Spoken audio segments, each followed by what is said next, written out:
Hola a todos, esta es la ponencia de la colectiva Materia. Nuestra presentación se va a llamar Arte Naturotécnico, complejos agenciales interespecie en algunas obras de arte contemporáneo. La preocupación por la forma en que los mundos son configurados a partir de la relación entre distintos tipos de agencia constituye un tópico para el pensamiento filosófico y también para las prácticas artísticas, al menos desde la segunda posguerra. En el mundo del arte actual se insiste en la generación de dispositivos que, al amparo de algunas teorías contemporáneas acerca de los complejos agenciales multiespecie, hagan evidente formas de colaboración que, no obstante, no son privativas del arte. En este contexto, quizás para asumir la tarea de la memoria en un mundo amenazado, la manera en que el arte ha tomado la interrogación acerca de lo viviente y sus formas de diversificarse, emitiendo signos e imágenes, se traduce con frecuencia en un esfuerzo por diseñar dispositivos estéticos que habiliten en su interior una reconstitución de la naturaleza. En este trabajo intentaremos pensar el lugar que la materia viviente tiene en ciertas manifestaciones artísticas contemporáneas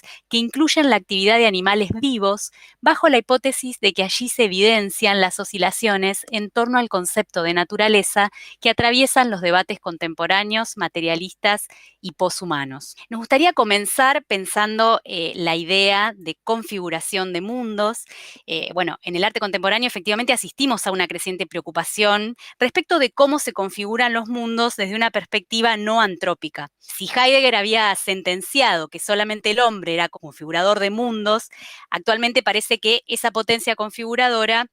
lejos de ser un rasgo jerarquizante y distintivo de la existencia humana, es más bien la potencia mejor repartida, en el sentido de que la agencia puede pensarse distributivamente en todo lo que existe y, por lo tanto, es necesario pensar en su especificidad a partir de estos diversos modos de hacer, imaginar y configurar. Entonces, en ese sentido, lo que nos interesa pensar es el modo en el que el arte ha generado ciertos dispositivos vinculados con su trabajo de colaboración con algunas teorías contemporáneas acerca de los complejos agenciales que hagan evidente esas formas de colaboración. Lo cierto es que tradicionalmente el arte ha sido una actividad multiespecie, podríamos decir. Siempre siempre estuvieron involucradas varias especies en distintos sentidos. O sea, materialmente siempre hubo en el arte colaboración multiespecie, por un lado, porque otras especies fueron siempre el soporte material a través del cual se hacía arte. Es decir, desde siempre el arte tuvo que lidiar o aprender a lidiar con la reacción de esa materia orgánica para poder hacerse cargo de su trabajo creativo. Pero por otro lado, también en sentido material, de alguna manera el arte siempre estuvo involucrado en un trabajo imaginativo que incluía siempre, por ejemplo, la mímesis de procedimientos vegetales y animales y la experimentación de lo que podríamos llamar un perspectivismo. Desde siempre el arte estuvo interesado en tratar de imaginar formas de existir no humanas, y en este caso puntualmente animales. Pero más allá de esta tradición, lo que podríamos, de este uso tradicional o de esta mutua colaboración habitual en el arte, podríamos decir que a la luz de ciertas teorías contemporáneas, del giro materialista y del poshumanismo, el arte ya puede plantear una especie de opción no antropocentrada a partir de la generación de artefactos o dispositivos colaborativos de lo que Barat llama interacción o de imaginación y de aistesis, ¿no? De percepción y de emotividad. En ese sentido, el arte, como en colaboración con otras prácticas, puede ayudar a comprender lo que podríamos llamar la simpoiesis, ¿no? El generar con, ¿no? Ese pasar del no ser al ser, que es la poiesis y que es supuestamente la prerrogativa puntual del arte, puede permitir justamente pensar ese tipo de acción de todo lo existente, ahora ya no pensado en términos de individuos que actúan, sino pensado a través de esos complejos ensamblados simbiótico-materiales que desde la biología se llaman holobiontes. Lo que puede resultar interesante es tratar de analizar un poquito de qué manera se ponen en conjunción esas diferentes agencias que se posicionan, digamos, sobre un determinado, o que se posicionan dentro de un determinado dispositivo artístico en este caso, o en una práctica artística particular.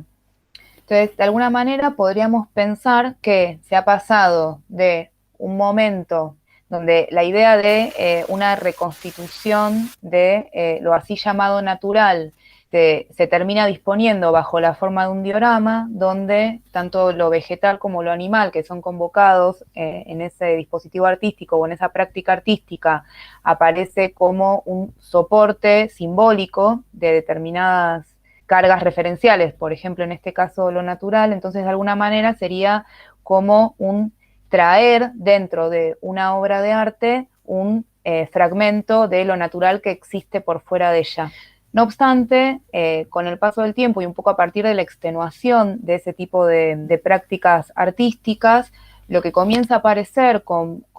bastante frecuencia es otro tipo de abordaje de eso así llamado natural, a nuestro entender también más interesante desde el punto de vista problemático, que supone convocar a los así llamados seres naturales con sus propias agencias para que formen parte de la obra de arte. Y en este sentido, entonces, una de las cuestiones que aparecen como fundamentales en torno a la problematización de esos complejos agenciales, simbiogenéticos, por llamarles así, como estábamos haciendo hace un momento, tiene que ver con la capacidad de emitir signos e imágenes de todo lo viviente. Entonces, en ese sentido, también es interesante tratar de comprender, digamos, el proceso de producción de la obra de arte desde otro lugar, porque eso supone para quien es el artista el poder estudiar e investigar cuáles son las especificidades de la emisión de signos e imágenes de cada uno de los complejos, digamos, de cada una de las agencias involucradas en esa obra, y en ese sentido, entonces, mucho de lo que aparece en estas obras tiene que ver con poder diversificar esa idea de lo natural o de naturaleza, que de otro modo queda, digamos, planteada de una forma demasiado abstracta, porque se hace una referencia general a un mundo no humano. En este sentido, entonces, lo que habría sería un cambio hacia intentar especificar cuál es la agencia particular involucrada cuando se convoca a un ser viviente no humano dentro de una obra de arte junto con su capacidad de emitir signos e imágenes. Y en este sentido, entonces, la idea de diversificación de lo viviente tiende a complejizar ese dispositivo artístico en cuanto a qué supone no solamente la emisión de imágenes o signos, sino también de qué manera imágenes y signos de diferente proveniencia pueden comenzar a jugar de una manera, digamos, no tan planificada por el artista, sino que, digamos, plantean en general una obra mucho más abierta a la contingencia.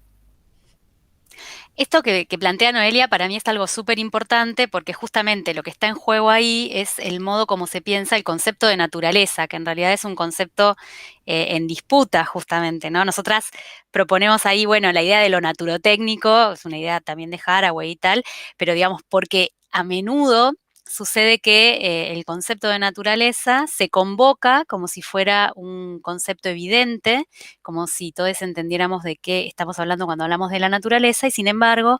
es un escollo, diríamos, antes que un facilitador para pensar el problema que en general se está queriendo tratar, sobre todo cuando pensamos en relación a la diversificación de las agencias. Como bien señala Bruno Latour,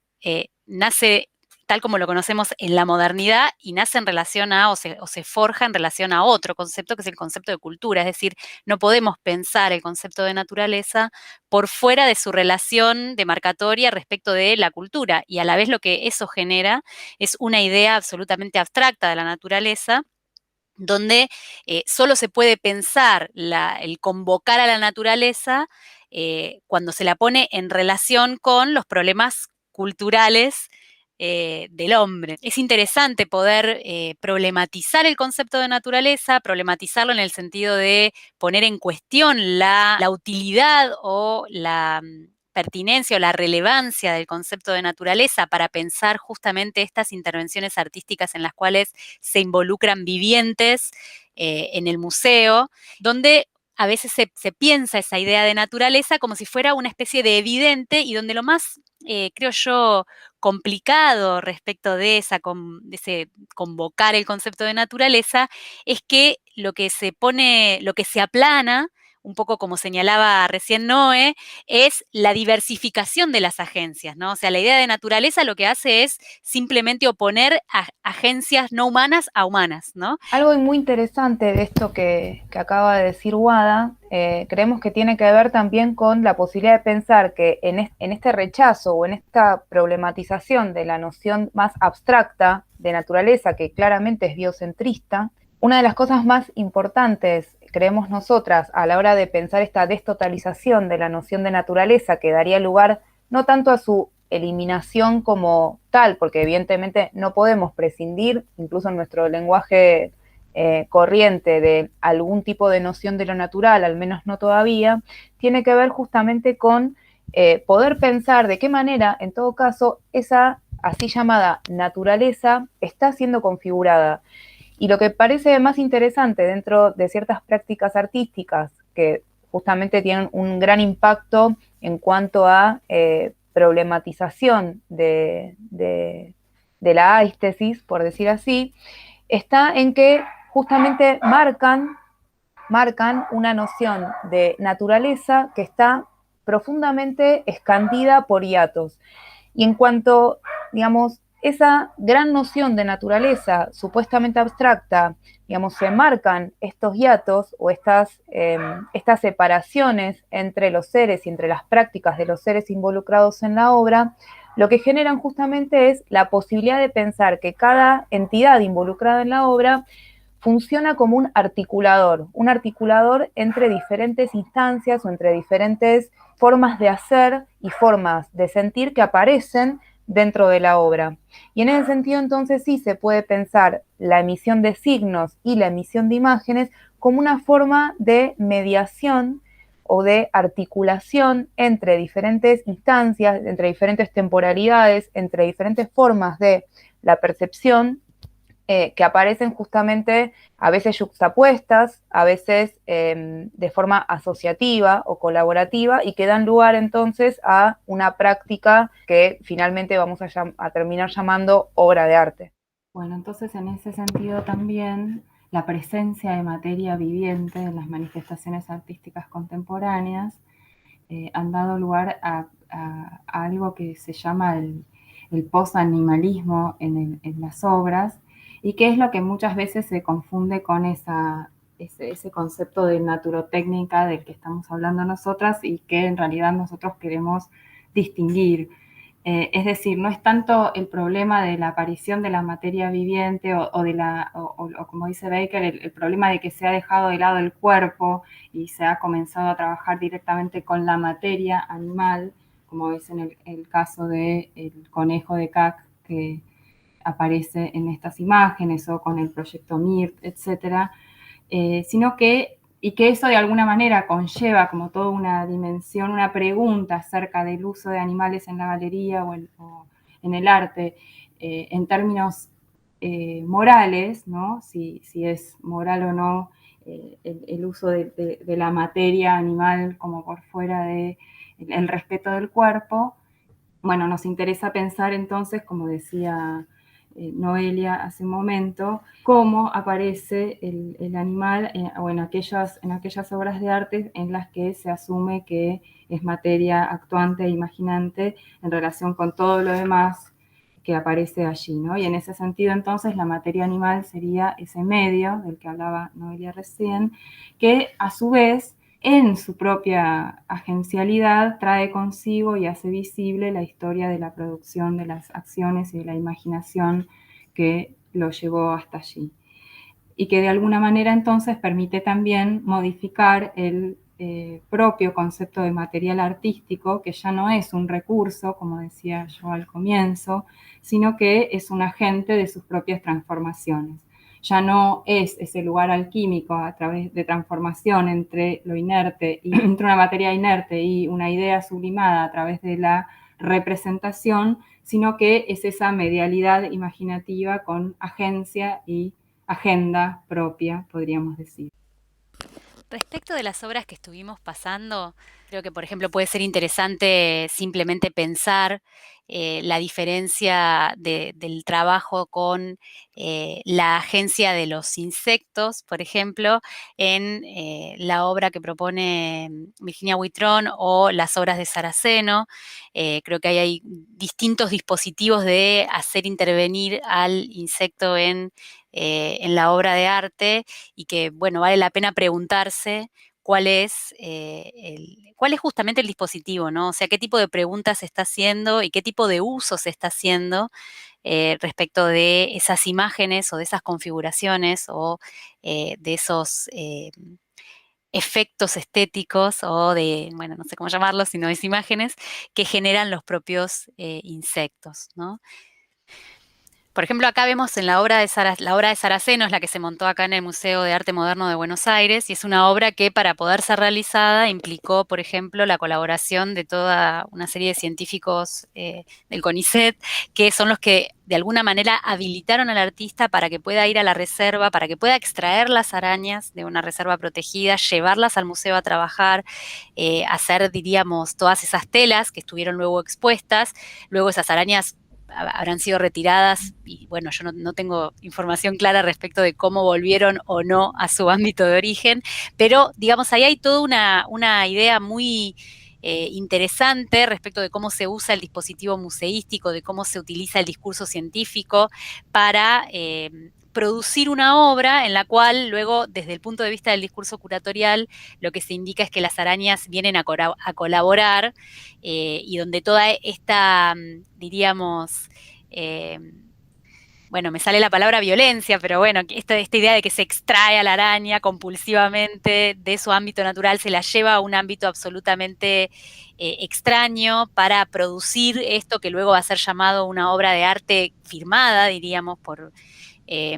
un artista, y donde las arañas cumplirían esa suerte de rol de colaboración.